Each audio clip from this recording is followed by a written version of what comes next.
Okay, you ready to get equipped with radical trust? Hope so. Let's get started. Okay, this lesson is for those of you who really like to meditate upon the Word of God. Here we go. Out of Psalms 22. My God, why have you forsaken me? Why are you so far from helping me and from the words of my groaning? These are words of David, and more importantly, words from Christ.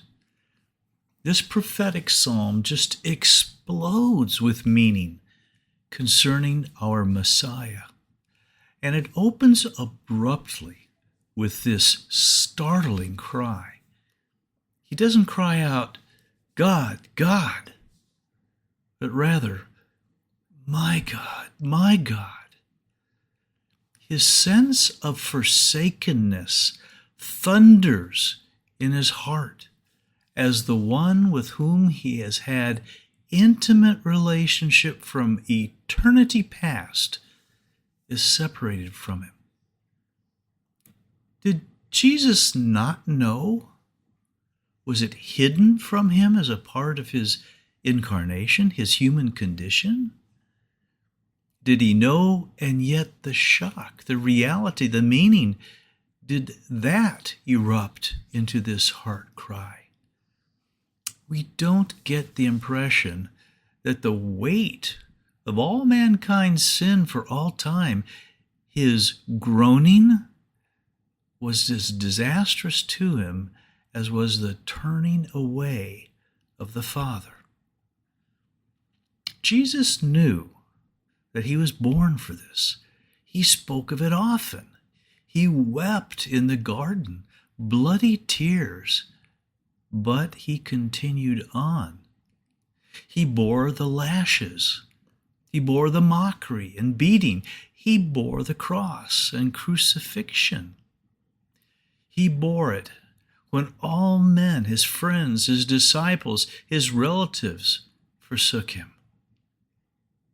But his Father? How cataclysmic is that? Why? How many of us have cried out in a similar fashion as truly minor echoes of this blast that resounded throughout the cosmos, and perhaps throughout all time? Was this a point in which he could not see the other side? The Bible tells us in Hebrews, who for the joy that was set before him endured the cross. What did he hold on to as he let go of his life? The psalmist in Psalms 22 continued with this, many bulls have surrounded me. Strong bulls of Bashan have encircled me. They gape at me with their mouths like a raging and roaring lion. I'm poured out like water. All my bones are out of joint. My heart is like wax. It is melted within me.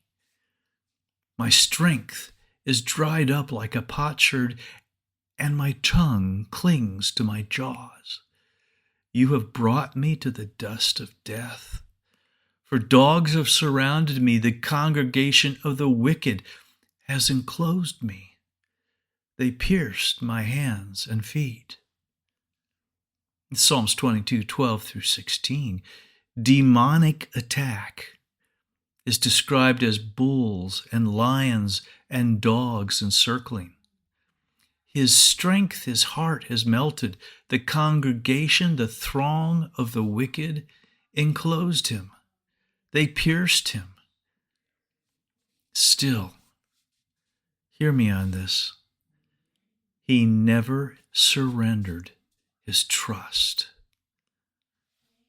But you, O Lord, do not be far from me. O my strength, hasten to help me. That's verse 19, Psalms 22. And finally, at a point only the Father knows, the heart of Christ knew you have answered me. Psalms 22, verse 21b. So when Jesus had received the sour wine, he said, "It is finished." And bowing his head, he gave up his spirit. John 19, verse 30. And ultimately, Jesus knew his forsakenness was temporary. And because he held on to his trust, he could lay down his life. And with that, he saved us all. Verse 24 of Psalms 22 says, "For he has not despised, nor abhorred the affliction of the afflicted, nor has he hidden his face from him, but when he cried to him, he heard." Friends, when your own why rings out, never stop trusting. God hears you. He loves you, and he will deliver you. Jesus proved it. Now may the Lord grant you peace in the midst of any storm and faith to trust him. Look for our next podcast, and may you realize more of his grace today.